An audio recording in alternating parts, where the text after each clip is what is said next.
Car container ಮುಂದೆ ಹಾಕ್ಯಾರ. Car ಕಾಣುತ್ತ ಹಾ 3 ಜನ ಅದಾರ ಹೋಗ್ಕೋರ. ನಾವು 3 ಮಂದಿ ಇದೀವಿ ಒಟ್ಟ ಆಗ್ಬೇಕು. ನನ್ ಕಡೆ ಬಂದಾವ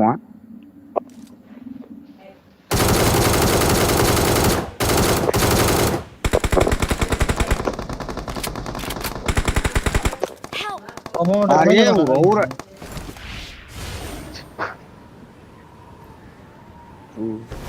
ಅಣ್ಣ ಹೊಡ್ಕೊ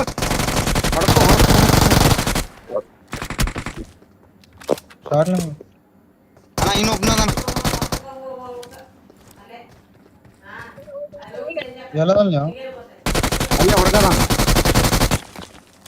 ಆಯ್ತು Please recall me. ಆಕಿ ರಿಕಾಲ್ ಮಾಡೋಗ್ಲಿ ಪಟ್ಟಣ ಯಾರೋ ಬರೋರಿ ಅಡ್ತನ ರಿಕಾಲ್ ಮಾಡಿ ಹೋಗೋ ಬೈ ಟೈಮ್ ಪಟ್ಟಣ ಯಾರು ರಿಕಾಲ್ ಮಾಡೋಗ್ಲಿ ಪಟ್ಟಣ ಹೋಗ್ಲಿ ಮೋ ನೀ ರಿಕಾಲ್ ಮಾಡೋ ಪಟ್ಟಣಕ್ಕೆ ನೀವು ಫಸ್ಟ್ ನಿಮ್ದು ಹೆಲ್ತ್ ನೋಡ್ರಿ ಇಲ್ಲ ಇಲ್ಲ ನಡೆ